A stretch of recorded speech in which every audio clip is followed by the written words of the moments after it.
3, 2, 1.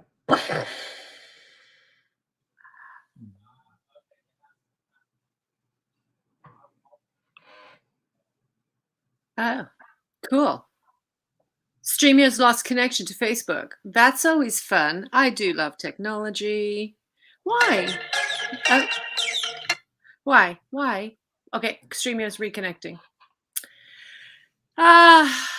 We should be good to go. We should be live. Yay! Oh my goodness, that was dramatic.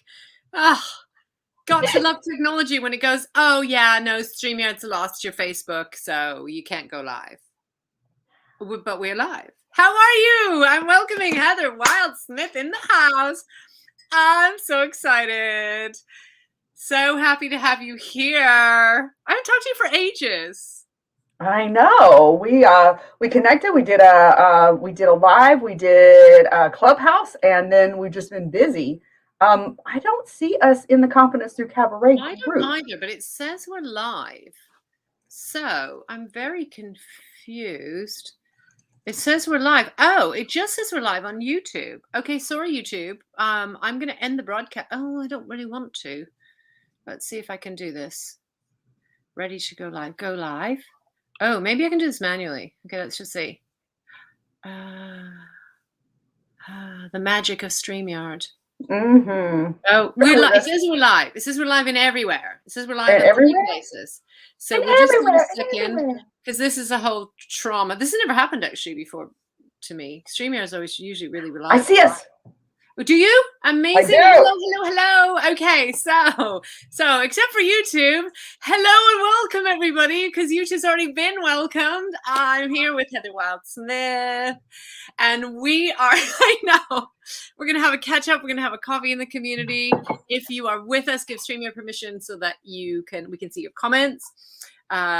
If not, that's okay. It just says Facebook user, and that's fine.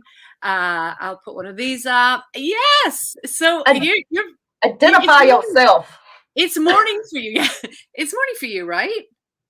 It is. And I've had coffee, caffeinated coffee. Oh. So world domination is imminent. I love that for you. I love that for you. And it's perfect because we are talking radical acts of transformation. Yeah, that whole thing. I know.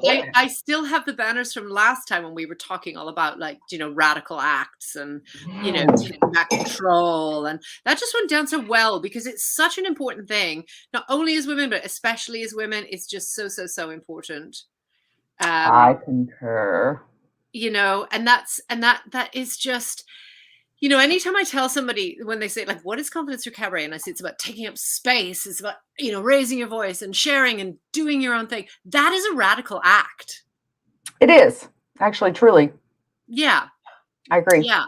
And I'm performing in Cabaret with Ryan this week, less than a week now. Yes. And we were talking last night about, because we've been doing these jazz events, and we were talking last night about how, anytime you perform in Cabaret, for example, particularly something like burlesque, it is a radical act because you are not letting anybody else tell you what you can do with your body or your voice or your movement, or it's you choosing what you want to do. Yep. And I love that. I mean, it's not shocking that is a radical act. Right. Doing what you want to do with your own body. Doing what you want to do that isn't harming anyone else. Yes. And yet other people want to have an opinion about it. Yeah, I've been laughing a lot. I've been doing a lot of work on myself in my morning routine and really tapping in, like doing a lot of EFT and like really tapping in the fact that the world is a fucking joke, right? Yes. And I don't mean like, let's all give up because we're all fucked. What I mean is like, see the joke, laugh at it, work within it, but recognize that what we're doing day to day is obnoxiously similar to sitting down and playing a game of Monopoly or a game of the board game Life. It really is. We take it so seriously, and so many of the things that we are killing ourselves, killing each other over, we made up. Yeah. They're only real because we say they're real. Yeah, exactly. But it doesn't make them real. I'd forgotten about that game of life, you know. I hated that game. I still have it, actually. It's in my cupboard in this room. I don't know. I don't even know if they still sell that anymore. But it's a board game if you haven't seen it before, and your little piece is a car, and you get married and you have children and you fill your little car, and then you pay all these taxes. And you know, win money, lose money, you know, the usual thing, and your job is to make it through life. And Yeah. I wonder what that was going through the minds of people who made that game. Indoctrination. Yeah. Oh, this is the game I played. Okay, this is what I have to do. Mm-hmm. And it's like, well, that's one thing that you can do. And this is something that I don't talk about enough, I think, you know, because my business is, as a business coach, is helping high integrity, mission driven entrepreneurs to create businesses that really light them up and fulfill them, that have a high impact on their clients, as well as providing them with the financial security and abundance to lead really wild and eccentric and amazing off the charts lives, right? But my mission within my mission is actually that's my mission within my mission. My main mission is to lead by example, what it looks like to lead a life based on my own standards, values, and desires, and living, you know, more and more into my fullest expression, to show people that it's possible to do so, and to show people you got options. You know, if playing the game of life and filling your car with kids and paying taxes, and if that sounds like a good time to you, don't let anybody judge it. Go do that, right? Yeah. But I've had baby fever maybe 3 or 4 times in my life for very short periods of time. I've never really wanted that family. Like, I want a life of adventure. I'm thinking of a line from Orange is the New Black, the Netflix series. I watched like the first season of it, and then I couldn't. I loved the first season, couldn't really watch the second. But there's a character that's, you know, in the prison with her. It's just her ex-girlfriend, and she's like, you know, if you want normal, that's not me. If you want ecstasy with drag queens in Ibiza, that's me. That's the life I want. I want drag queens and ecstasy in Ibiza. And purpose and fulfillment. I want a life of luxurious bohemian hedonism, plus to really set the world free. Right? That's my purpose. Yeah. And I love that you say that. It's like, well, first of all, you don't need permission. Nobody needs permission as long as you're not hurting somebody else or yourself. You know, it really isn't about somebody else's value judgment. So if getting married, or what your family has done for ages, or what your culture, or what your pastor at your church, you know, we get to decide. But people are indoctrinated to believe that this is the way it is. This is the way it's always been. You know, this law is on the book, so it must be right. No. Well, it's funny because I have children. I have 4 children. So do you? Yes. This is why I have gray hair and lots of wrinkles. Well, I have lots of gray hair, and I never had to. I earned all of these on my own. Exactly. But I didn't. So I loved having children. It was the best time, and I have so much fun with them, and they're so well adjusted, and in equal measure to being completely messed up, because then they go out in the world, right? And they've heard all these really kind of free messages about being yourself, and then they go out in the world and they're like, that's not how this is, you know. But I don't remember making the choice. Like, I just always assumed that that's what I would do, right? So I have no regrets over it, but it's an interesting one, because it was kind of, I don't remember saying, oh, okay, so I'm going to get married and I'd like to have children. And it just was like, that's what I was always going to do. Sure. And of course, then it didn't fit with my kind of attitudes and values for all the other parents that they went to school with. Right. And that's the thing. And let me, amend, like, that's another part of discovering your own path. maybe you do want to be a mom and you do want to have a family, but you also want to do fucking burlesque, you Yeah. know? Just because you're doing one part of what society kind of expects you to do or is kind of quote unquote normal doesn't mean that your whole life has to fit into a box. And that's what I love, like, actually the most, is people who look kind of normal. And then you start talking to them and you're like, I would have never guessed that. Please tell me more. Yeah.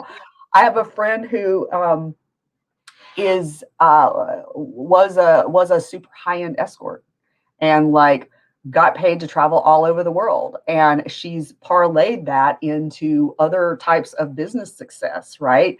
And she's just like, she wears all these she's got a wardrobe that people would fucking die for. She looks like a supermodel, and she wears all these, like, I'm not a name brand person, but she's got a closet full of name brand, like, clothes and shoes and da da da da. And she loves the Indigo Girls, which is like this folk band. And I was like, what? I never would have known we had that in common, right? I love about myself that primarily I wear t-shirts and jeans, and I don't really like makeup, but I love my high heels, Yay. So, and I love that, you're a mom who worked in the corporate world and, successfully raised her kids, and you also wear pasties. And have And oh, now see, those are what? Those are 7 or 8 inch heels. These are 8-inch. I fall over. I can do 6, and after 6, I fall over. Yeah, I like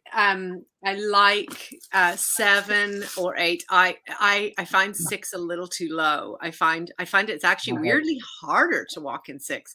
As soon as I put on my first pair was 6, and I went, oh, okay, I'm really good at this. I'm probably ready for 7. I put on 7 and went, why didn't I go here first?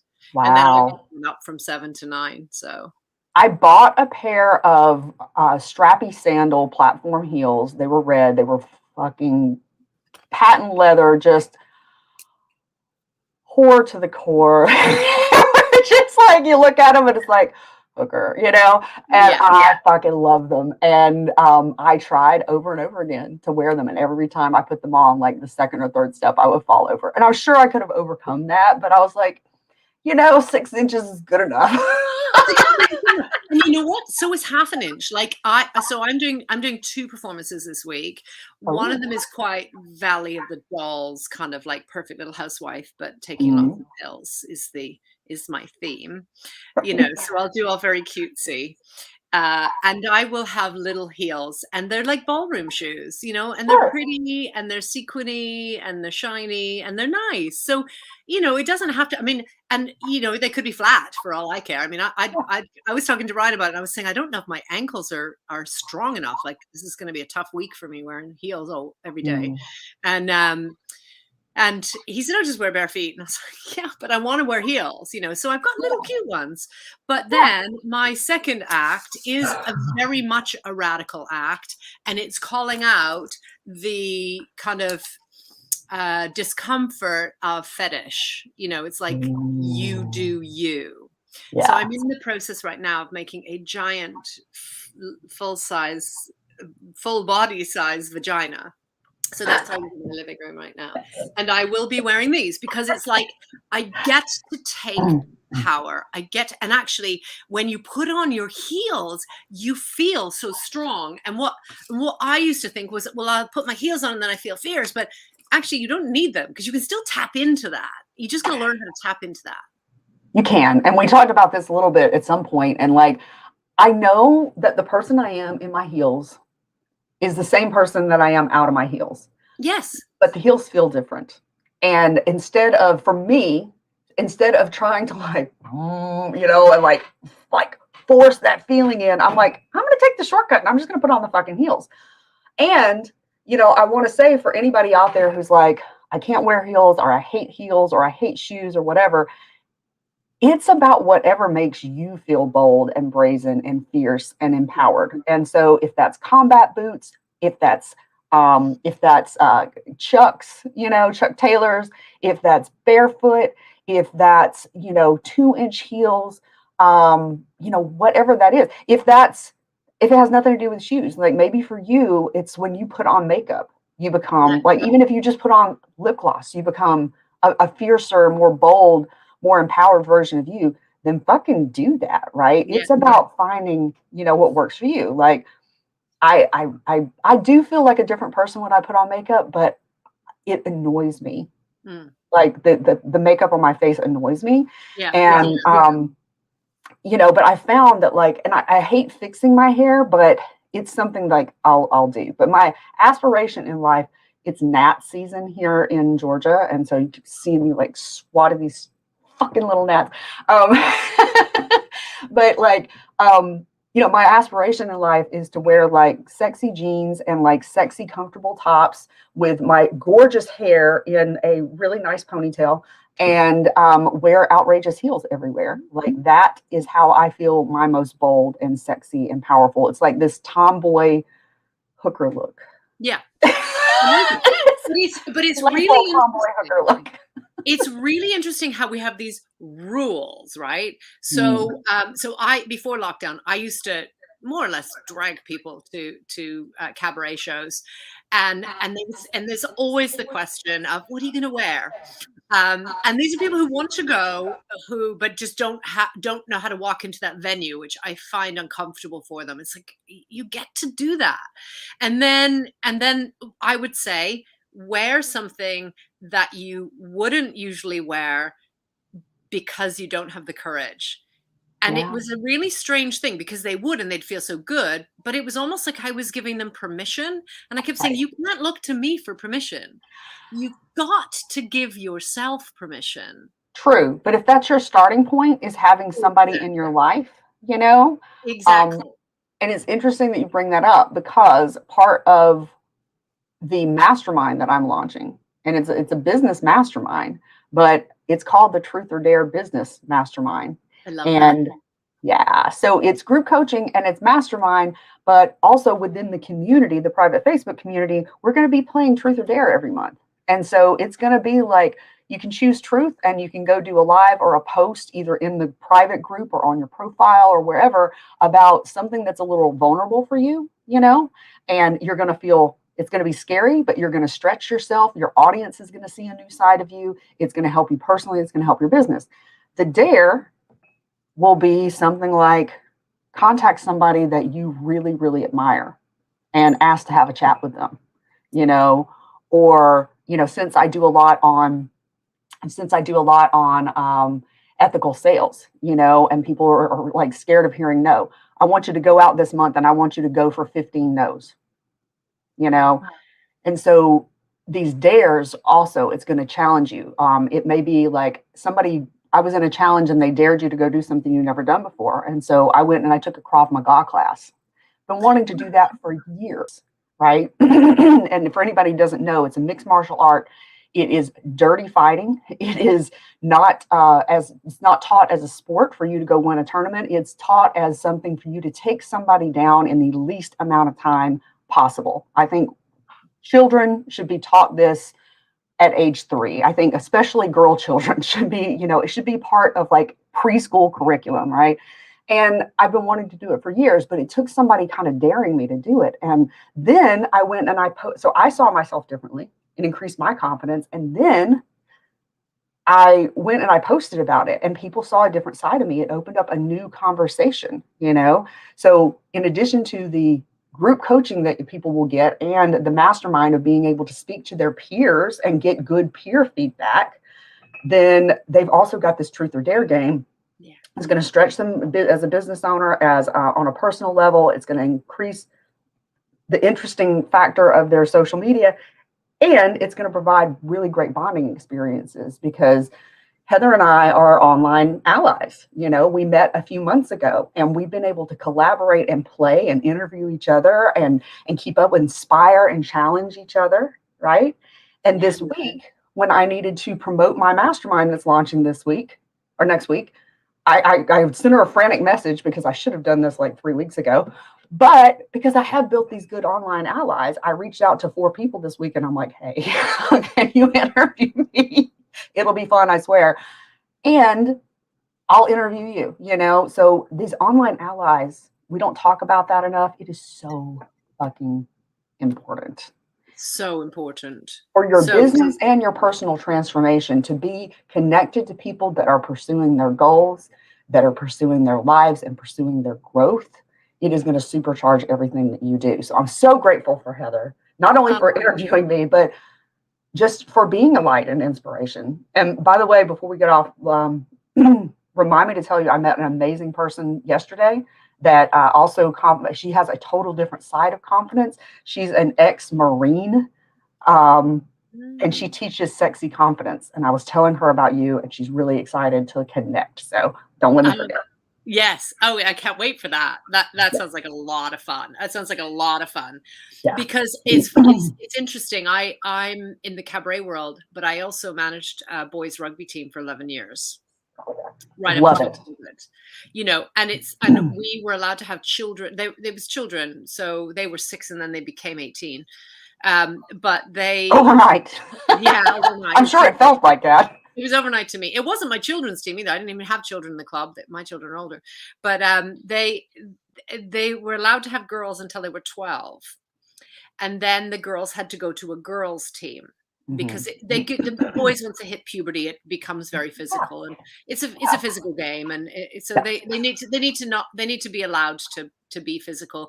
Yeah. What was amazing to me was how many schools wouldn't allow girls rugby. So there's rugby here in the UK, like in every school, and it would be the same in Canada. There's rugby in every school, but the girls weren't allowed to have teams in a lot of schools because it was too physical.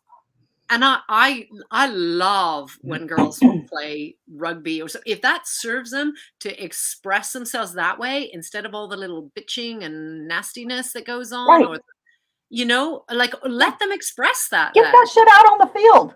Yeah. Absolutely. Yeah. Everybody needs an outlet for their aggression. Mother Teresa probably needed to punch a pillow at least once or twice. Like yes. You know, like this illusion that we're all playing in right now and taking entirely too seriously, you're going to have some aggression. It doesn't mean you're a bad person. It just means that you chose to be human. Yes. You need to get that shit out. Yeah. And I think it's really, you know, as we come out of the whole kind of COVID era gradually, maybe someday. But as long as, you know, once we kind of find our new normal better be challenging some of that status quo stuff. Because we've been doing in the competencethroughcabaret.com, we've been doing some months we do masterclass and some months we do workshops. And this month we've been doing workshops. So we did like a makeup workshop with Martha Mock, who's amazing. And she's an award-winning makeup artist. So she did like a day look into an evening look. And I'm used to wearing makeup, and I was blown away. I was like, what the rules have changed? We're wearing makeup under our eyes now. How does that work? And you know, anyway, so we did that, and then I just did a basics one of like, look, if you want to just play with makeup, like, here's some things. And then Ryan and I recorded something that's going up on Monday. I'm so excited. It was 2.5 hours long, and we did full stage stuff. And what was cool, so Ryan created obviously a drag look, and I created a cabaret look. And what was so cool was he was going, well, use purple on your cheeks. And I was going, well, no, that's an eyeshadow, right? So I have that, like, there's all these rules. So there's some things like you shouldn't wear stuff that's not for your eyes on your eyes, because you can end up irritated. But all these rules, like little tiny rules that we have that are just irrational. And I had makeup everywhere. Ryan had red all over his forehead. I had purple all over my cheeks. It was just so much fun. It was 2.5 hours of us just playing. And the point wasn't like, if you want to learn how to do stage makeup, although you certainly could with a workshop. It was really more about like, stop following the rules and just play color all over your face, because children do that with face paint, right? They love face paint. So why are we making these rules? So I love that you're taking an old truth or dare game and making it into something that's empowering and taking back our power. You know, and the positive peer pressure of the group, you know, it's like, if there's a challenge one month, I know this is how I am. You know, if I was sitting there and I'd be like, damn it, why the fuck did she have to set, you know, that truth and that dare? I can't choose. but I see, and it's going to be a super small group. There's only 8 spots because I want it to be very intimate, right? And you know, I see that like 5 people have done it already. I'm going to be like, fuck. If they can do it, they live through it, I'll do it too, you know? And of course, I'm not going to make anybody do anything that's just really too much to them. Like if somebody comes to me and they're like, Heather, I can't either of these, I'll help them tweak it, you know? But you know, because it's not about scaring the shit out of people, but it is about like, let's get you out of your comfort zone, you know? And it's that, to me, being dared to do something has a very different energy of, okay, now this month I want you to go do this. And it's like, okay. But it's like, I dare you to do it. It's like, oh, fuck. Oh. You know, that awakens something in me that a suggestion or a directive doesn't, you know? So I'm looking for the type of people that are turned on, you know, by that. They're going to be like, oh, like I did a sneak peek in my group yesterday. It was a free group call. And one of my one-to-one clients jumped into it, and she's jumping into the mastermind. She's hella excited. And I was like, okay, here's your truth or dare for the people in this, you know, just this little group. And she raised her hand, and I was like, what? She's like, do I get extra points if I do both? And I'm like, I fucking love you. Amazing. Yes. Amazing. You are my person. Right? Yeah, it's just pushing the comfort zone, and it's not kind of, you know, pushing people into, you know, trauma or anything, you know. It's just kind of, and this is what I feel about, you know, even when I talk to people about coming to a cabaret show and they'll say, oh, I'd love to. Well, then what is stopping you? Like, just come, just do the thing. And this is back to like, sometimes in the beginning of our transformation, because transformation is scary. Like even the smallest acts, you know, I'm reading Mel Robbins' 5-second rule. And she talks about how we think of courage as being like the soldier that, you know, charges into battle, or the missionary that goes and like single-handedly saves a small village. You know, we think of these huge acts, and she's like, it's the everyday acts of courage. You know, we have that instinct to go talk to someone who could, who inspires us, and we talk ourselves out of it. You know, we have that instinct to raise our hand in a meeting and present an idea, and we talk ourselves out of it. We have an instinct to start a podcast or, you know, something, and we talk ourselves out of it. And she's like, it's those individual moments that we need the most courage in, and that is courage too. And it takes that to change. And so this is why mentorship is so valuable. You know, if you need somebody to give you permission to get started, that's fine. Yeah. Find the people that, you know, I want friends who are, you know, ahead of me in some things, you know, and are willing to like, I want people to be supportive and encouraging.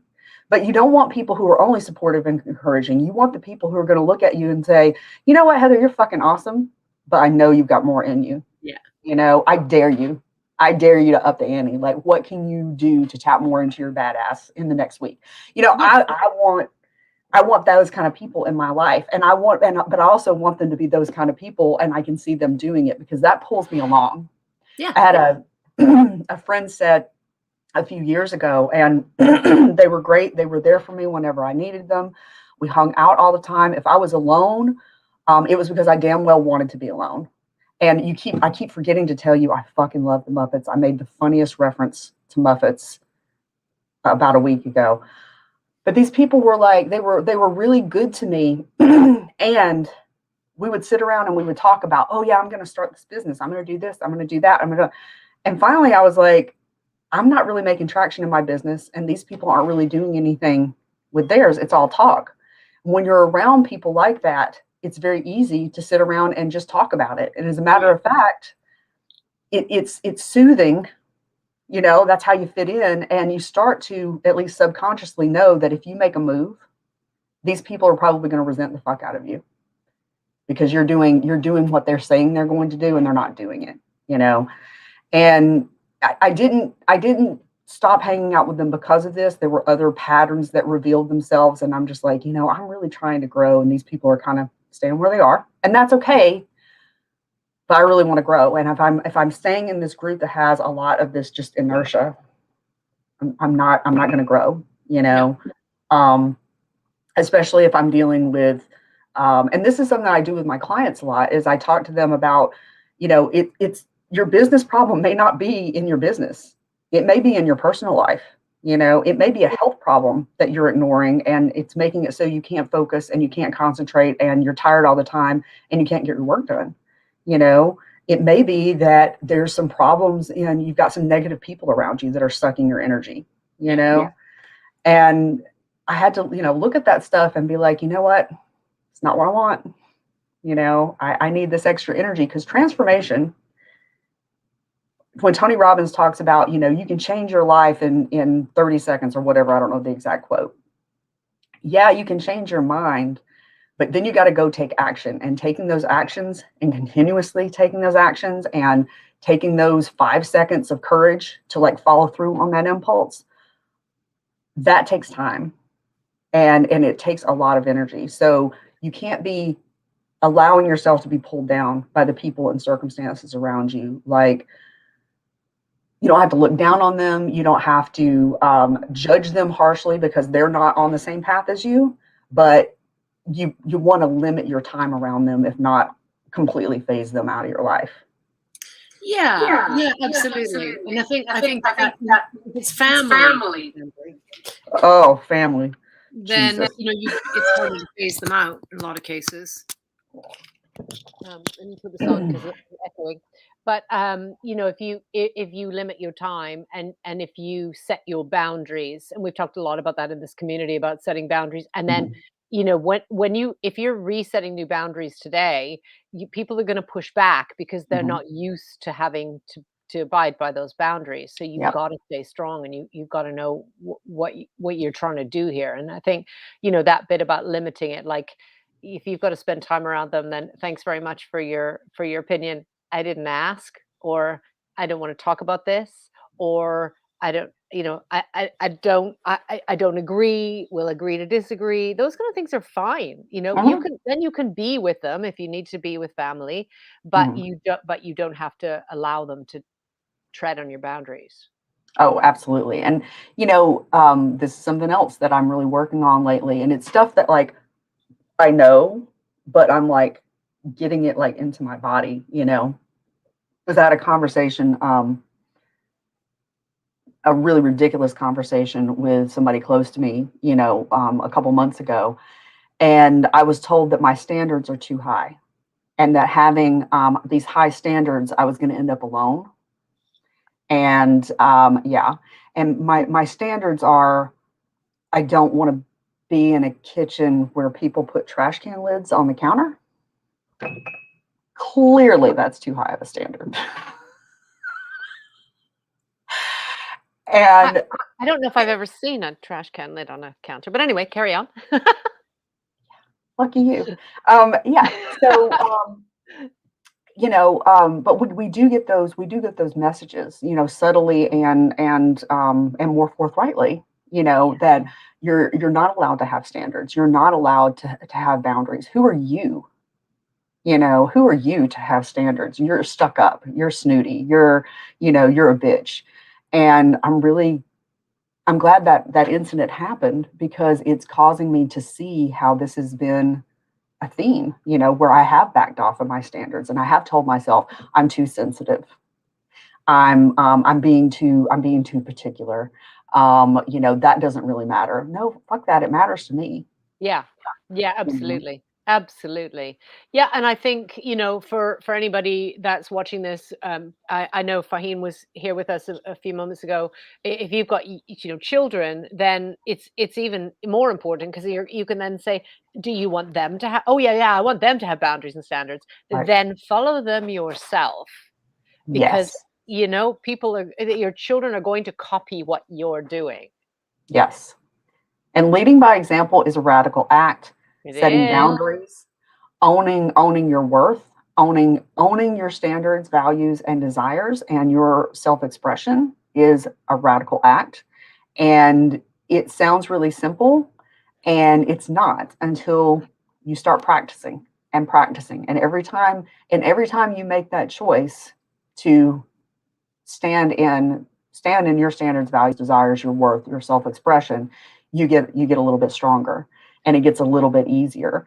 But there's always going to be people that don't like it. There's always people, people going to tell you that you're a bitch or worse, for doing this. And I actually was standing under the holly tree in the front yard. Like, I swear I ground every morning, and I do access consciousness clearings. And this belief, came up that if I'm expressing my standards, to somebody, that I'm a bitch, and that I'm just being an unyielding bitch. And I had to stop, and I'm like, no, I know how to diplomatically convey my desires and my standards to people. Yeah. And I won't say that I do it perfectly all the time, but I'm always mindful. I'm at least trying, but there's always people that it doesn't matter how diplomatic or tactful, they are going to attack you for it. And that's okay. That's not you, that's them. It is absolutely okay. And, if you're in a family situation, if you're, living with other people in the house, there's always some sort of compromise or some sort of making room for other people's boundaries and their standards as well. I think where I've gone wrong in the past is, especially when I had my children and when my husband was alive, then I was doing all the compromising.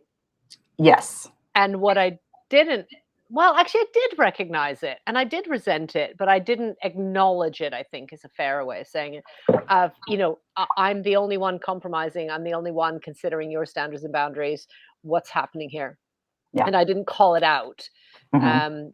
And I think that's such an important thing. It's not just always having your own way, or, it's not a selfish thing, but you get to decide for yourself.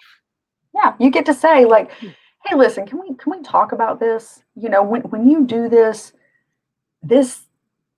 really bothers me. Can we come up with an alternative way of doing this that works for both of us? Yeah. Like it's that simple. And even like, you can hear me say that and be like, oh, that makes sense. That's so simple. And then when you try to do it, especially when you first try to do it, it's going to feel hard and it's going to feel scary, but that's the thing. Like, we have to, and I was tapping on this, and I was like, I can like set boundaries and be yielding. Like, at home, I refuse to heat up anything in the microwave in plastic. I don't want plastic in the microwave at all. I've heard for years that it releases carcinogenic stuff from the plastic, and maybe it's true, maybe it's not, but I survived breast cancer, and it wasn't genetic. I don't know what gave me cancer. So, this is one of my things. I don't like that. Right. Yeah. And, if somebody heats up something for me in the microwave, I'm probably not going to eat it. It makes me uncomfortable. Right. I'm not going to curse them out for it, but I'm just going to be like, yeah, I'm sorry. That's just, but I went to a retreat at a friend's house, and she's remodeling her house, and she's opened her gorgeous, I don't know how much this house is, but it's right on a fucking lake, and it's got like at least 6 bedrooms and 5 baths, and I mean, it's just luxury. And she opened her home to us to come and have this retreat. Well, the renovations just got done, so it was a little bit of a mess, but I know that, like, and she was really bothered by it, and we were like, we don't care, we're here, we're together, right? Well, one of the things was, she didn't have anything to heat anything up in. Her dishes were all, stored away. And the microwave was down in the laundry room on top of the refrigerator. And I had to heat up, if I was going to eat my food that I had brought, I had to heat it up in a microwave, and there was nothing to do except heat it up in this plastic container that I brought it in. And I wasn't comfortable with it, but I didn't make a scene. I was like, Heather, this one time, it's okay. I was gracious about it. I didn't make a face, because I knew my hostess was already like really torn up that her house wasn't where she wanted it to be, and she had all this company. And so I was able to be gracious about it. I was able to yield on that boundary, right? But I wouldn't have stayed there for a week. Yeah. Yeah, I mean, and it's your choice whether can go out and get a glass bowl or something, or That's true. there are options, right? And it's Exactly. about, and it's the same with when I had all my children here, and it was always chaos, and I was that house where everybody, all their friends came over, so it was Yeah. always people You're the cool around. mom.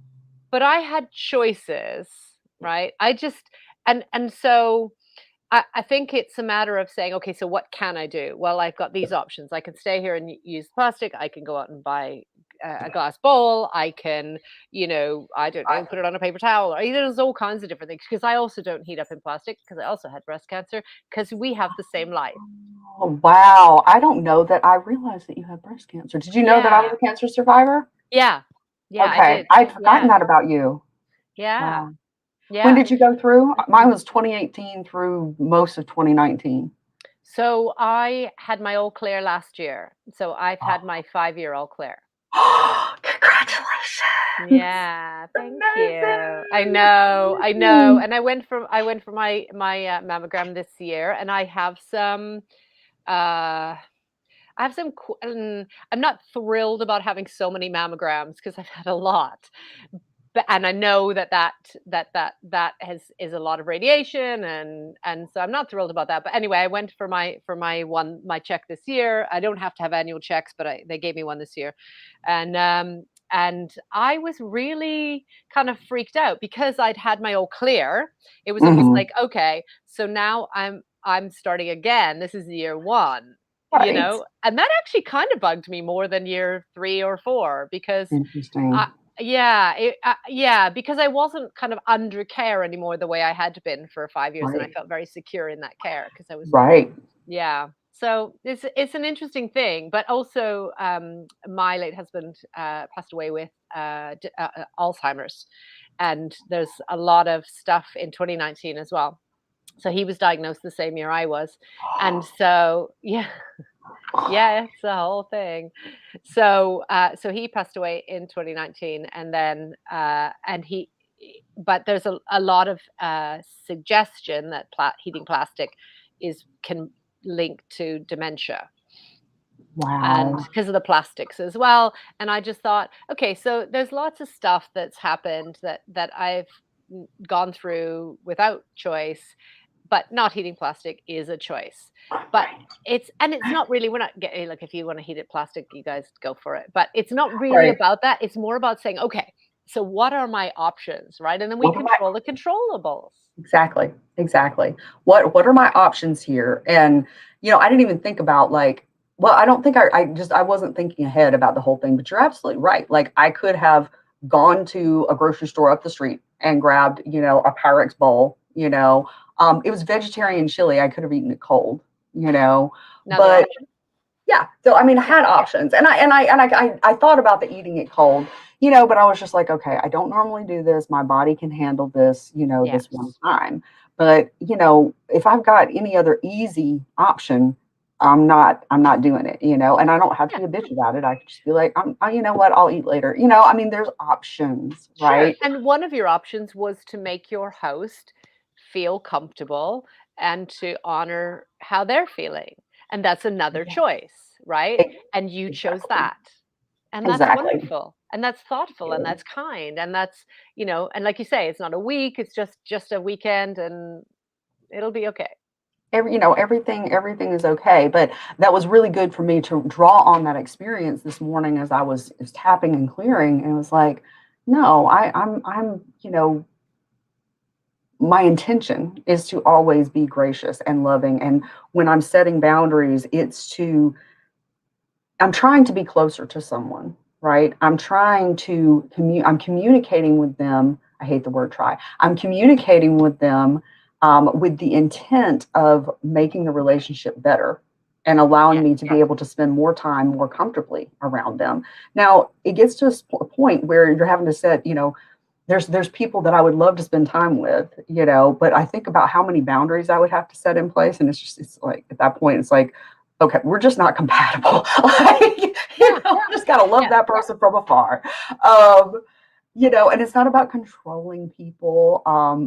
It's just like um, I've recently uncovered some layers of trauma that I wasn't fully aware of, you know, and understanding how that has caused me to really second guess myself about so many things.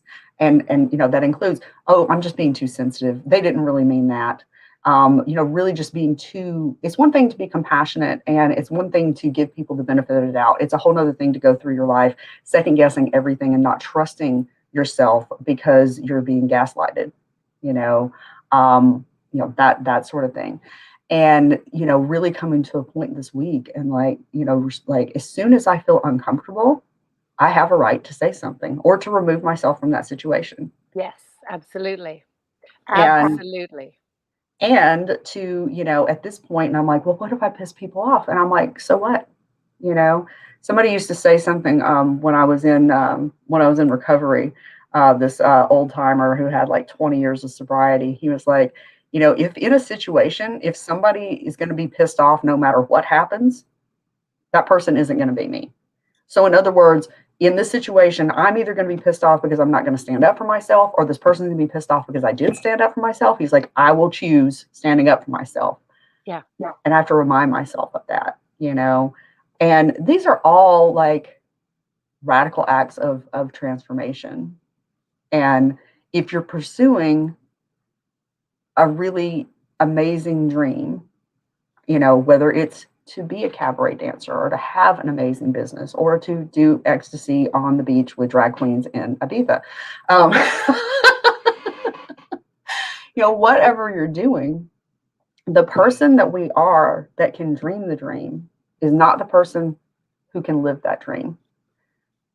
We have to be willing to change and become that person, you know, and that's why in my business, you know, people, I've had several clients tell me, you know, I came to you for business help and my whole life got better because I look at those underlying patterns and I'm not going to tell you, well, it's your mindset. I'm going to be like, how are you sleeping? You know, what can we fix, you know, in the real world? You know, mindset is great. Mindset is good. But sometimes you can't affirm sleep apnea away. You got to go fix that shit, you know? But you have to be willing to grow and change to become the person who can live this dream. And I think that that's subconsciously why we're wanting to run a marathon, or we're wanting to start this big nonprofit, or we're wanting to, you know, travel the world or whatever, because there's a part of us that knows that through that, we're going to become the people that we're meant to be. Right. Yeah. I love that we are taking such a considered approach in this, you know, because we started this conversation and I said to you, I didn't choose to be a mother, or you know, I did, but I didn't know I was making it. And now we're saying, what's my intention? And what am I willing to do to change and to become the person that I want to be? And that is where transformation works. Yeah. Well, and also, you know, going through trying times, we're going to go through challenges in life. It doesn't matter how much intent we have, how much we try to plan, you know, it doesn't matter. We're going to go through trying times. And our choice is, I was talking to somebody about this the other day. So it's like a trial by fire, right? And your choice is to let it melt you or to let it temper you, you know, into this stronger version of yourself. And you don't have a choice. Like you're going, you know, you and I went through cancer. You went through the death of your spouse, you know. I went through cancer, my dad having an autoimmune disorder. We've all been through, you know, 2020, COVID. And we don't have a choice about these things, but we do have a choice about, are we going to let it break us down? Or are we going to let it make us stronger? And just because you break down for a little while doesn't mean you have to stay broken down. I know I broke down, you know, during cancer. I had 2 weeks where I was like, suicidal ideation was a thing. I didn't make any attempts. But when I found out I had to have chemo, I was so scared of chemo that I was like, I just would rather eat a bullet right now. And I had a therapist and I talked to people and I was honest and I got through it. But I was really broken, you know. But sometimes, you know, the things that break you, like a bone, when we break a bone, where it heals, it's actually stronger than the original bone, right? And that's how we can be too. You know, you just have to be willing to change, and you have to be willing to, you know, let it make you stronger, and admit that it sucked. Have a pity party. You know, I think pity parties are good. The thing is, you just don't want them to go on forever. Like, give yourself full permission for a whole fucking day, you know, to feel as bad. I have set a timer before for like 15 minutes, and I'm like, I'm going to feel as sorry for myself as I possibly can. I am going to cry. I'm going to say out loud, it's not fair. This sucks, and just blah, blah, blah, blah, blah. And it's funny because usually I can't make it the whole 15 minutes. You know, I'm just like, oh, kind of done. But if I had tried to skip to, oh, you know I'm going to get through this, everything's going to be fine, and didn't express all that, I don't know. I need to express it. But just also know that, like, all right, go have a fucking tantrum, be a 2-year-old right now, and then get over it and move on. Yeah, absolutely. So I have a tendency to push stuff down. And so I have to let it come up when it comes up. And so if I'm in the middle of grocery shopping and I feel like crying, I don't stop it. Yes. And I used to, and it becomes very toxic. Mm-hmm. And so now I just let it come up whenever it comes up. And that's beautiful. It's, oh, okay. Oh, we're doing that now. Okay, cool. Feeling those feelings. Don't like them, but I'm letting them out. Right. Because we do, you know, we push them down, and then that's where our triggers, you know, come from. Is we're like stuff. We're like this.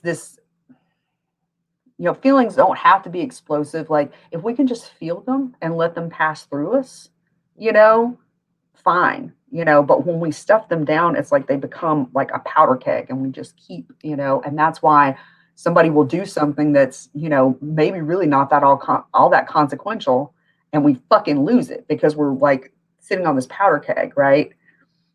Yeah, absolutely.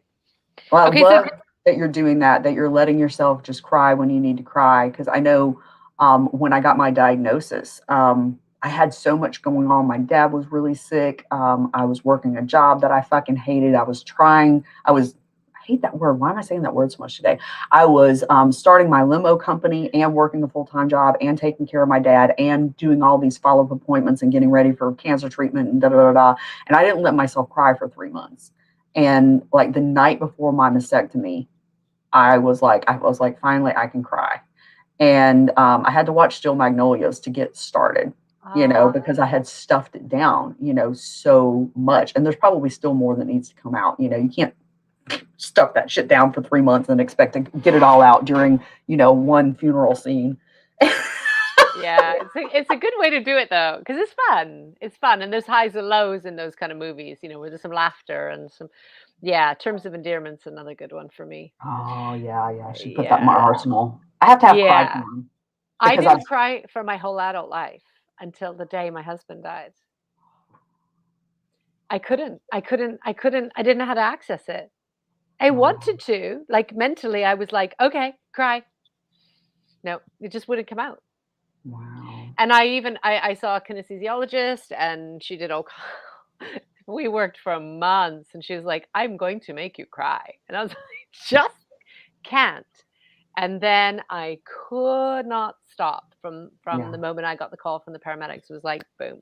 Yeah. And now I don't want to try and stop.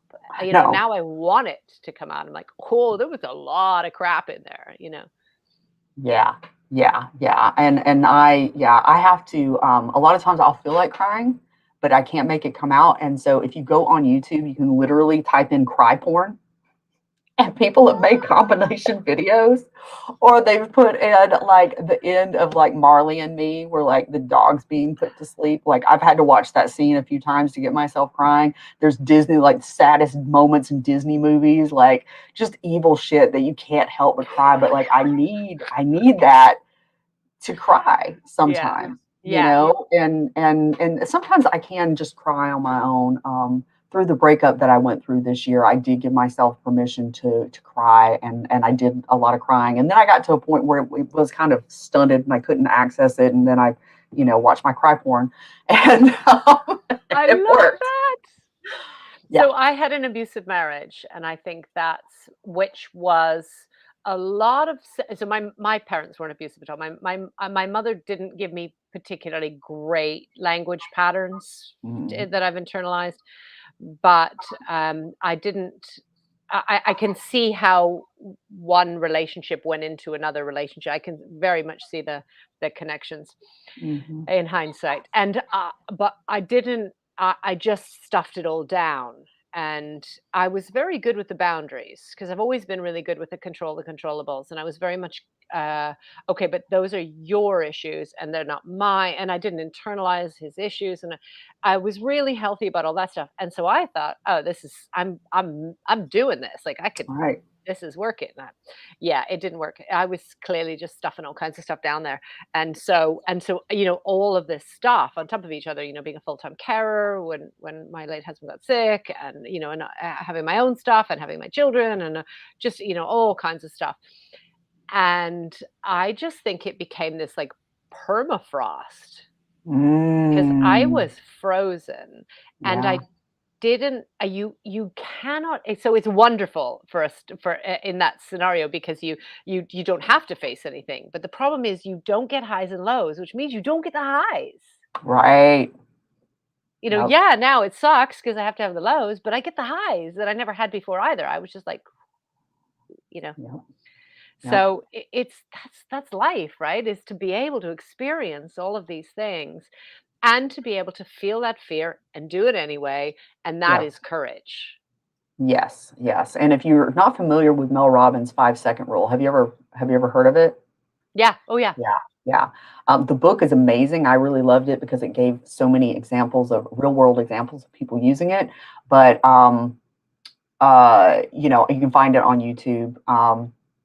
And get the basic concept. But that has been huge for me because I will talk myself out of it, out of doing something, in less than 5 seconds, and then beat myself up because I'm like, well, that's a really big deal. Why wouldn't I do that? And then the beating themselves up, then you go into the spiral and you never get shit done.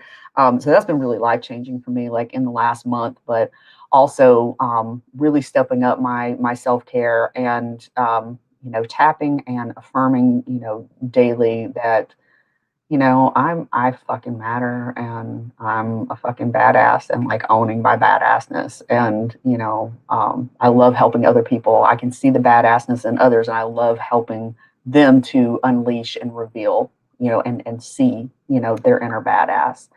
Um, yeah. Okay. All right. So we could talk about this like for hours. Yeah. I mean, we could literally just sit here all day. But I want to come back and talk about your mastermind. So this is we talked about this earlier. If you join us, are you part of the way through a replay or whatever, go back and check out the Truth or Dare because it's so much fun. Such a great concept. And it's a small group. And so the mastermind will be, is it live? Yeah, so it is. I've got next Tuesday, the 17th, as the date that it's starting. I haven't set a time because I don't know what time zones people are going to be in. So I really want to work, to find something that is going to work for everybody. And if we can't find something that's going to work for you, then, I'm sorry. The world's a big place. There's a lot of fucking time zones. But yeah, so it's going to be 2 calls a month. You will have guaranteed 20 minutes of one-to-one focused laser coaching with me on each call. You'll be able to schedule your hot seat. So if you don't want to be on for the whole call, that's fine. You can schedule and just come in for your thing. I do expect anybody who's going to be a part of this to contribute to the community as well. So if you can't stay for all the calls all the time, or you can only stay for, most of the call, most of the time, that's fine. But there's also going to be the mastermind aspect is you can get peer, you can crowdsource ideas, you can find joint venture partners, collaboration partners. I really want it to be people who are serious about not only growing their business and this is for advanced entrepreneurs. This is for people who have been working with paying clients for 6 or more months. I want everybody to be at a similar level so that you really have that peer support.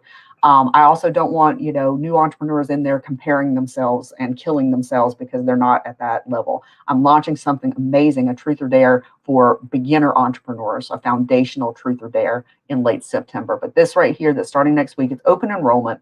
There's 8 spots.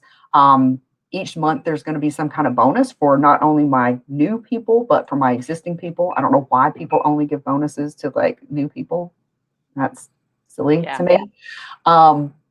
But you'll have a private Facebook group to get to know people in. That's where we will be playing the Truth or Dare every month. The Truth, either go live or to speak to or write a post or speak to somebody in your life about something that needs to be truthed, or a dare, some way that's going to stretch you in your personal life and or business.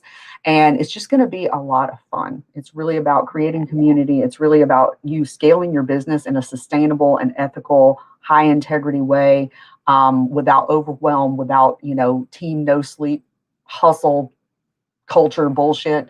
And there's special pricing. So if you get in Sunday before midnight, Eastern Daylight Time, it's $300 a month. You can lock that in for 6 months. You can get it for as little as $300 a month for 6 months. And then after that, it's basically going to double, right? So get in before Sunday at midnight. It's a tremendous value.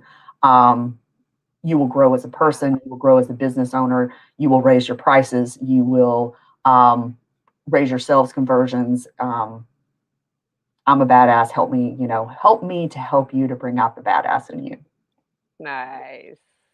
Oh, that's exciting. It's exciting. And I've been following, because I'm in your Facebook group, so I've been following the kind of the announcements and so on anyway. But it's such a privilege to be able to share that with everybody here and for them to get to know you. We've got so many new people in the community, and it's just so great, because if you haven't met Heather before, Heather is someone you need to know. You just do.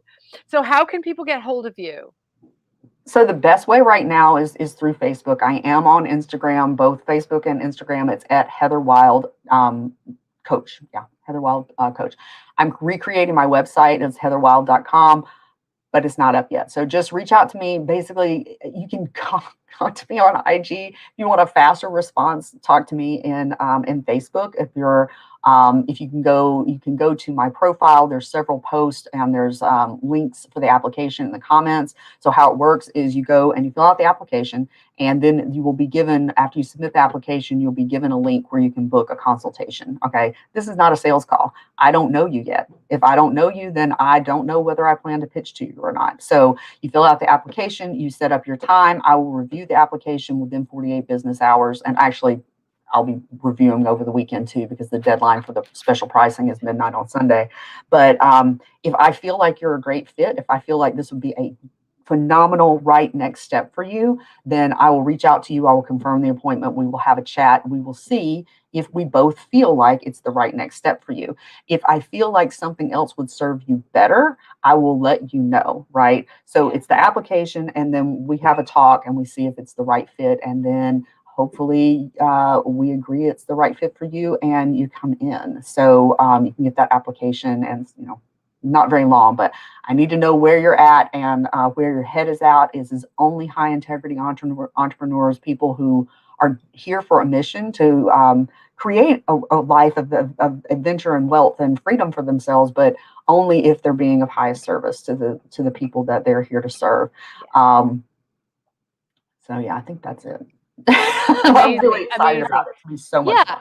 And I just think it will be so much fun, and being in business, personal transformation, taking back control of your own life. It should be fun. Like, it should be fun. Yeah, well, it can be fun. It definitely can be fun. And I have taken myself too seriously for a while now, and that's not the Heatherist Heather. I put out a post like my life goal right now is to be the Heatherist Heather I can be, and that Heatherist Heather is full of mischief and bullshit, which, by the way, the whole thing about emu farming is complete and total bullshit.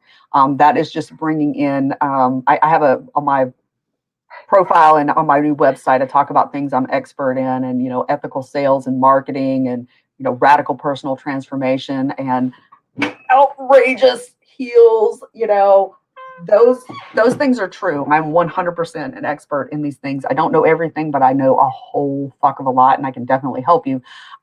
Emu farming, that's just pure bullshit. I love that. I absolutely love that. I was like, what? You're like, yeah, we'll talk about it tomorrow. And then I sent you like a camel emoji or something because that was the closest to an emu I could find. I was like, okay, I don't know. But you didn't question it, which made me go, oh, okay. This is something that not many people know about me. I am super high integrity. Like if I tell a white lie that I'm actually trying to get away with, it will bother my conscience like for days. Just stupid. I've gone back and been like, look, I wasn't completely honest. And my friends were like, why the fuck are you even like that bothered you? And I'm like, yes, I felt so guilty. And at the same time, I love to lie about inconsequential things. Yeah. I just love to see what I can get people to believe, but I always come clean very quickly, but that's the fun and mischief of my brand, It's like, let's make good progress, but let's have fun. Let's be stupid.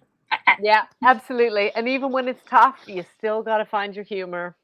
You got to find something. Yeah, right. You got to be able to laugh at life, and you got to be able to laugh at yourself, even if you can't laugh at it in the moment. I mean, there's plenty of times that I'm going through something, and I'm like, I know I'm going to laugh my ass off about this in 6 months, but right now I want to fucking kill somebody. Like, but you got to be able to laugh. If I didn't have such a dark sense of humor, I would have killed myself a long time ago. I mean, that's just the God's honest. All the therapy and personal growth in the world could not have saved me. All the medications couldn't have saved me if I didn't have my my gallows humor. I love that. I'm always the person who moves to the humor part quicker than everybody else. So I'm always the person that goes, "Oh, too soon." Yeah. So yeah. I'm an eternal optimist, so I'm always hey, but on the bright side, which is just so irritating when you're just not ready for the bright side. Yeah, it was a long running joke. I won't tell the whole story, but a few days after I got diagnosed with cancer, I went out with one of my closest friends, and we would say the most fucked up things to each other, but it was like in love, like it was like and he's like, well, if you find out that you're terminal, we can always shove a bomb up your ass and like turn you loose on our enemies, make your death mean something. And I'm like, it's true. And so there was a joke about the Heather Kaboom. Unbelievable.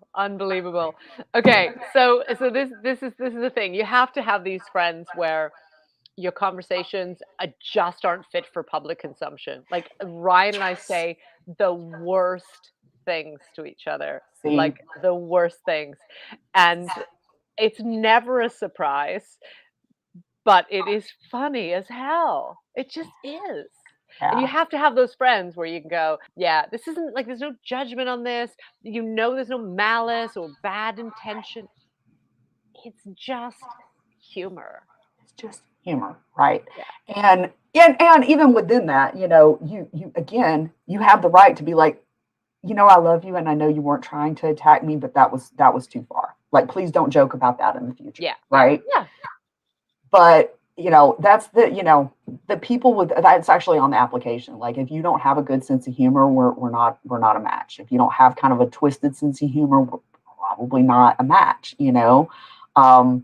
Personal chemistry is very, very important, to me. And I have to come and like hang out with you and Ryan for like a month and just perform and do that Heather's number we talked about, and just say fucked up shit to each other for like a month. It'll be amazing. Yeah, it's therapy. And and we have such similar humor. Yes. Well, I will keep you posted on this cabaret. I have thought several times about, in fact, last night I went and got us coffees at this jazz event, and I was walking down the stairs and I was thinking, if I fell down the stairs and hurt my ankle, I won't have to do the cabaret next week. I'm now at that bargaining point of going, what can I do to get out of this? Because this is going to be very full on, but I'm going to do it. I am, it's the dare thing. I'm going to do it. And I have no reason not to. And we've triple had this dog dare months. Yeah. And so it's going to happen. It's going to happen. I dare you to take it one step further than you were planning to take Okay, it. so the promo posters, I have a purple corset on and it's undone at the front and I'm kind of in this kind of pose and Uh-huh. it will go up on social media, but the promoters tried to do it's been all over social media, but the promoters tried to do a Facebook ad for it and Yeah. Facebook said no, we're not allowing you to promote selling sex. And we were like, oh, really? It's Cabaret. It's not like it's Cabaret. There's nothing unethical about it. Well, Brian's gonna sing, I'm gonna dance, somebody else is also gonna, we've got several different people doing different things. So there's nothing unethical or offensive. You just don't buy a ticket if you don't like it. right. Well, here's the thing. So I agree with you, but and I slightly disagree with you. So to you and I, to our moral standards, it's not offensive, right? Mm, Um, but to other people it is, and yeah, that's fine. But just don't click the ad. Don't buy tickets. You know, exactly. I love George Carlin's thing where he's talking about offensive language on American radio, and he's like, "There's two knobs on the radio. You can turn it off. You can turn it to another fucking station. Like, why do you have to like?" That's a whole other topic. Yeah. But yeah, you're gonna do amazing. I can't wait to hear about that. And she's done cabaret, she's done burlesque before, but she's chosen to do an act that scares her a little bit. And walking through this on the other side of it, just going through this process, you're becoming a stronger and more amazing version of yourself. And you're already amazing, Oh, thank you. and you're welcome. And you're leading by example, Yeah. and you're showing people what's possible. And that's the most, it's so much more powerful to lead by example and walk your talk than it is to preach at people. Yeah. Right. Yeah. Yeah. Yep. And this is something that I say I want to do. This is what we talked about earlier. I say I want to do it. And so why would I not do it? It's not, nobody's going to be hurt in the process. We're all adults. Everybody's over 18. There's nothing. I mean, the only kind of selling of sex is I own my body. Like it's not, there's no nudity. There's no simulated sex. There's nothing in there that anybody else even needs to judge. It's just me owning my own body. That's it. Exactly. And your intent through doing this particular act is to help set people free, right? Because everybody has fetishes. I don't care who you are. And the more someone looks like a straight-laced normal human being that would never have a fetish, those are the kinkiest motherfuckers, guaranteed, But, I know on an intellectual level, and to anyone else who's like, I like to pee on people, I really get off on, and I'm like, okay, cool, as long as it's consensual, that's awesome, go do it. Yep. But I'm only in the last couple of years starting to own my own kinks. Like, it's okay for other people to be kinky, but it's not okay for me to be kinky. So I love that you're doing this. I mean, for you and for other people, I mean, you have no idea. Like, we never know how we could be inspiring people and changing other people's lives. Like, I walk a lot in my neighborhood, and I met one of the neighbors that I've never met before the other night, and never talked, never seen her. And she was like, yeah, I see you walking all the time. And I think to myself, God, I should be doing that. I've never spoken to her. I've never, tried to say, hey, knock on her door. Have you heard about the benefits of exercise? I'm out there just doing my thing for me, and I'm inspiring somebody that I've never even met. Yeah. So and even more so online. I mean, who's watching? You don't know. Oh, online, right. I mean, definitely. But you doing this performance is going to be transformative for everybody in that audience, and most of all for yourself. And for me. Exactly. Yeah. Yeah. So I will post what I'm allowed to post according to the Facebook social media rules. Who knows? I got banned yesterday, so who knows?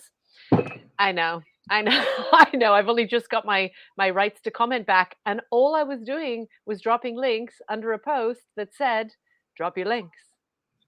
So I put my links. Yeah, that's the thing, because sometimes you're actually doing something that they don't like, and sometimes there's a glitch in the bots that are looking for things they don't like, and you never know, and you will never know, No, we've never been what it able to is. put up confidence through Cabaret, though. We've never, since day one, we've never been allowed to post that website. So we always have to use a subdomain to go through to the website because there's the word cabaret, and they've Yeah. taken offense to it. And it's like, but it's not. I'm not promoting anything harmful, unethical, or all kinds of stuff like that is posted. But we've never been allowed to use it because the word cabaret is in it. And cabaret is singing. Cabaret is comedians. Cabaret is jugglers. Cabaret is contortionists. I mean, it's not. It's not like, yeah, it's a thing. But people aren't educated and they don't know that. And, bless their hearts. I have an aunt that she's a very, very dedicated Christian. And the brand of Christianity that she adheres to is very much of, if you ever question, if you ever do anything that God might like, then it's an instant one way ticket to hell, Right. and she has internalized that, and she lives in constant fear. Now she'll tell you that she loves God and that it's all about, loving of God, and that may be so, but there's a great deal of fear. And so I just try to have compassion for people Yeah. that, they've been sold this and they're so afraid to question even for a second. They're just, and that's how these institutions maintain control, Yeah. and Yeah. not everybody's ready to be freed. Not everybody wants to be freed. No. And I'm becoming more and more okay with that. Like, I'm here to help the Well, people who want help. beliefs are really different to institutionalization, which is what Mm, we started talking about with the game of life, which I'm going to get out later and have a look at it. right. Yeah. Yeah. Yeah. Because my views of how I would play that game now are entirely different. Interesting. I never played that. We were never big on board games. I um played Monopoly a few times. I'm not very good at it because I haven't practiced it, But the game of life was never, interesting to me. But now, and I never thought about it. It is indoctrination.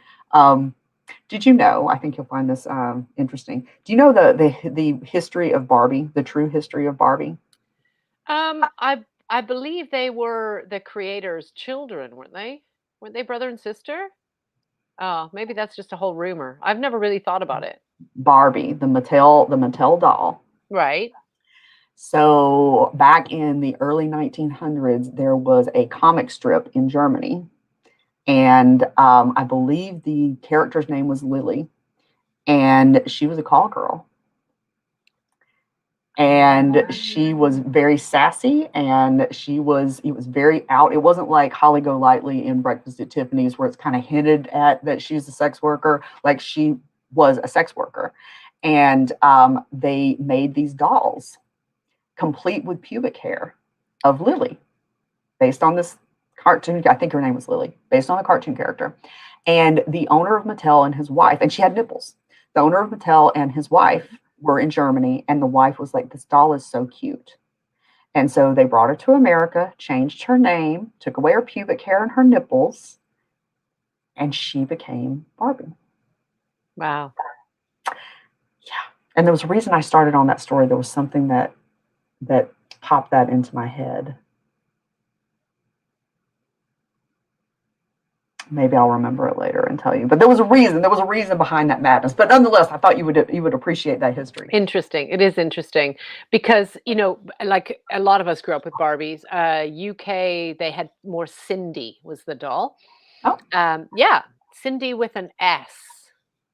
Yeah, if you talk to English people, they'll talk much more about Cindy dolls.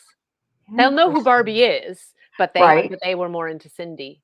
I wasn't here then, but um, what's interesting about Barbie, I had Barbie who could skate, and Barbie who could camp, and Barbie who could do gymnastics, and Barbie who could go to the beach. I had Barbie. Barbie could dance. Barbie could do anything, and she had all the equipment and wardrobe to go with it. So that's the role model that we're saying. You can do anything you want with your body. You can wear what you want. You Yes. can be what you want. Yes. And that is a very empowering perspective, and I like that. And this is why I got onto it, because I did stand-up comedy for about a year, just like amateur stand-up comedy.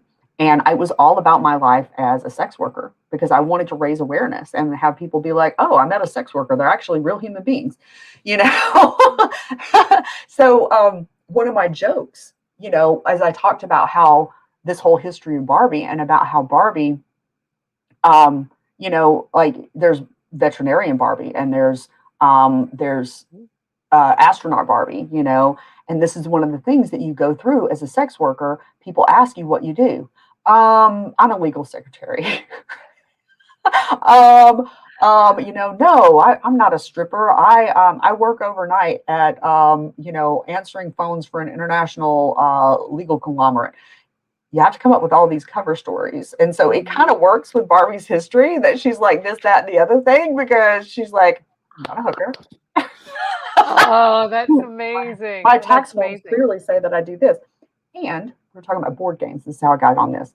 So the Barbie Dream Date was a board game. Yes, it was. And the point of it, you won by seeing who could get Ken to spend the most money by the end of the night. So it was like hooker indoctrination for kids. Oh, it was. Oh my goodness. I see, as a child, you don't realize the references that your parents bought for you this game.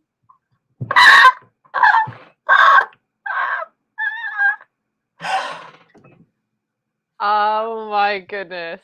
Board games as indoctrination. Yeah. I love that.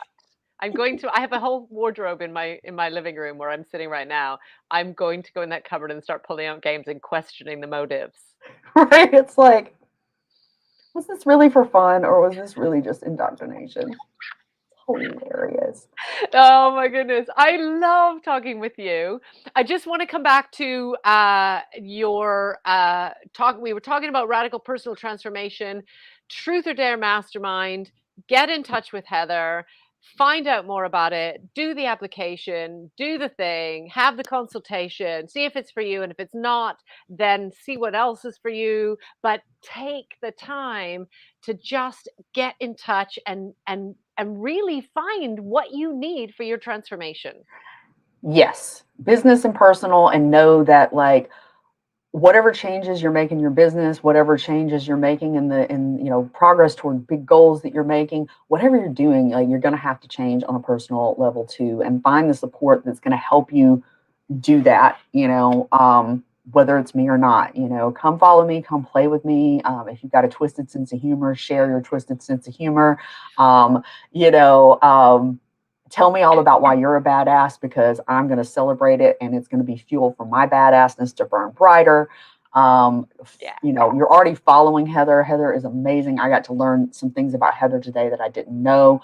I honor and acknowledge your willingness to be vulnerable and so publicly. And I honor your bravery and courage with that, and in doing Cabaret and stepping up to do this Cabaret act that scares you. Oh, beyond terrified. It will get worse as the week goes by. I'm not even going to do social media next week. I'm just going to do a little online diary clips, because it's just going to, the thoughts going through my head, and it's going to be cool. But share that, because people see you being such a badass. It's easy for them to be like, well, you know, she can do this because she's, you know, done belief work and she's done the healing and she's and you know, she's just going to walk through this and it's going to be easy. Fuck no. No, it isn't. No. Like, no. Being transparent about that stuff is going to be just so transformative for the people that are reading it, and for yourself, and just like acknowledging, like, I'm terrified and I'm doing this shit anyway. How much of a badass am I? You know, like, oh, thank you. I am burlesque Cindy. I'm so excited. I'm so excited. I feel so much better talking with you. I love that you're doing this mastermind. I think it's so fun and playful and yet so meaningful and important at the same Yes. time. And you'll come back and talk again. I know you will. I know we're not done. We're never done, are we? We're never done. No, it's just ta-ta for now. Yes, it is. Yes. Thank you so much for being here. Thank you for Welcome. being Thanks for part of the having me. community. Thank you for being a wild, crazy badass that just fills me with joy. And I've been right since the moment we met. It's just been like, yeah, the Heathers. So we have to get back on with Ryan as well and just kind of torment him a little bit Yes, now. It's been a Ryan. while. I miss Ryan. Tell him I said hello. Ryan is in the mode of, really embracing being back in live. Mm, And that's a whole process in itself, right? To find those spaces, to book and plan and organize and all of those things is a huge commitment. yeah. And when we started Confidence Through Cabaret together, it was always that our own passion that runs deeper has to come first. Yeah. And mine has always been around leadership training, consulting, and confidence and career coaching. So I'm in my element here, and Ryan needed to go and explore what Cabaret is going to be like with it being open again. And Yeah. fingers crossed that stays open and that he stays busy for a while, Yeah. And he keeps sort of saying, oh, well, who knows how long this is going to last. I'm like, well, go and do the thing while you can. While you can, like, go make the best of it. Don't sit around wondering. Go fucking do it. Exactly. And I love that he's living his passion, and Yes. and it's fantastic, and he's still very much involved, and I'm really excited to be putting his workshop up on Monday. And I love it when people are in their element and they know that this is their path, and even if it's for now, it doesn't have to be forever, but taking steps towards your path is the whole point. Yeah. Because you may start down. You've got to start. Like, people will be like, well, I'm waiting for my guides to reveal this, or and it's like, no, actually, you got to start down a path, and then your guides will speak up. Yeah. Okay, yep, keep going, or tweak it, course correct, whatever. But if you're sitting around just waiting for the right time and waiting for the perfect idea, that's not how it works. It's counterintuitive. You get into action first, and then the synchronicities start happening, the signs start happening. But sitting around, thinking about it at your desk or in your living room or wherever, ain't gonna get it done. Nope, you got to take the action. You got to take the terrifying action. And Yes. if you think you can't, then message me or message Heather, because we are out there doing it now. Yeah. This is something I'm talking about a lot, and I almost named the mastermind the Biz Up Level Lab, because what I'm really coming to see after so many years of struggling and struggling and struggling and finally getting my business off the ground is that business is not a 5-step system. It is not a paint by numbers. It is a messy science experiment where you are, making a hypothesis about who you want to help, how you want to help them, how you're going to market it, and you put it out there, and then you look at the results and you go back and you tweak it, or you start a new experiment, right? Yeah. And that mindset is so much more healthy than this, in 30 days, I'm going to make 10K. Like, stop. Don't even start me on that whole subject. Yeah, don't even start me on that whole subject. If you're in this for just money, you're not going to be in it for long, and you're in it for the wrong reasons. I'm just going to say that. Well, You can be in it for money, but you can't just be in it for the money. People can, but if I you're, know, but I know, what's the meaning of that other than they get money? And people well, leave those programs very often and say, that wasn't what I needed. Because right, we didn't have an application process, we didn't check in with them, we just took their money. exactly. No, did you see the post that I did about the 7 easy sociopathic steps to 20K months? No, I saw the one you talked about not getting sucked into these whole like I can help you make 10K. Oh, do you make 10K? No, but I didn't ask that. I asked if you want to. Yeah.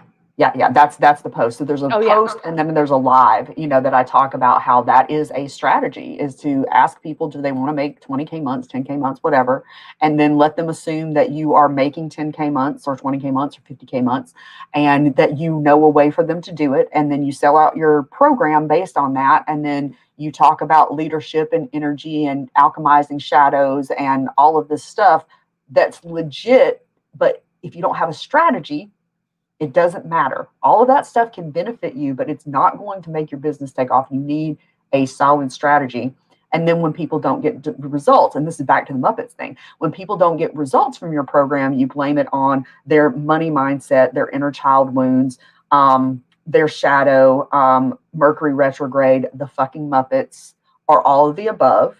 And this is a narcissistic tactic of causing, shaming someone, and it undermines their confidence in themselves. So they don't look and say, you know what? The reason I didn't get any results is because you didn't give me anything fucking usable, you asshole, And so you gaslight them, and then you sleep well at night because you didn't tell anybody you could help them make 20K months. You just asked them if they wanted to. And there's so many people that will kill it for a couple of years on this type of strategy. But sooner or later, people figure out, like, wait a minute. Yeah. Wait a minute, and it's not just what somebody can present. Somebody can give you the best strategy and the best advice and yada, yada, but not everybody's going to get a 20K month because they don't have the right foundation. If you don't have 4,000 to 5,000 Facebook followers and they're not packed with your ideal clients, and you haven't done a lot to nurture this audience, you can have the best coach in the world. You're not going to hit 20K months. This is a process. It takes time, and it is a messy science experiment. And this is what we need to be talking about more, because there's so many people that give up on their dreams. I know I gave up multiple times because I believed the hype. Yeah. Yeah. And you're right to say I have a target audience who've been in business for at least 6 months, because then you don't have somebody comparing their day one to somebody else's day 1,000. Exactly. And that was one of the biggest things with big group programs. Now you can say, well, Heather, that's your mindset and it's your problem. Yes. And being a business owner and being a high integrity business owner where I actually want people to get the best results possible, I'm going to put them in an environment that is going to be the most productive for their success. Yeah. And for the people that are more advanced, I'm not going to waste their time talking about beginner stuff, right? So it really serves both of them, to have, there's power in being amongst positive peers. Yes. Yes, absolutely. Absolutely. And then they it's a collaboration then. Yeah. Yeah. Oh, I love this for you. Thank you for coming and sharing it. I'm so excited to hear it. I've heard so much about it, and I cannot wait to hear how it's going. So I will keep my eyes and ears peeled for what happens next week. I'm excited. It's good. It's good. You should be. You should be proud. You should be way more than excited. You should be very proud. I'm owning it. It's badass. Yeah. Nobody's doing anything like this. This is 100% Heather. Yeah. And you are your best Heather when you're doing that. I'm unleashing the Heatherist Heather more and more all the time. But yeah, I appreciate what you do. I'm so happy to be connected. I don't remember how we got connected, but I'm glad for the fluke of fate that brought us together. And I love seeing your post. I love, what you're doing. And when we get off the live, I'm going to tell you about the woman that I think you would be perfect to connect with. Brilliant. Okay, let's wrap up for now. Thank you so much for joining us. Get in touch with Heather. Find out more about the Truth or Dare Mastermind. And just get involved. I mean, it doesn't cost you anything to just get involved and find out about it and do the application. Yes. And if it's not your best move, I won't pitch to you. I promise.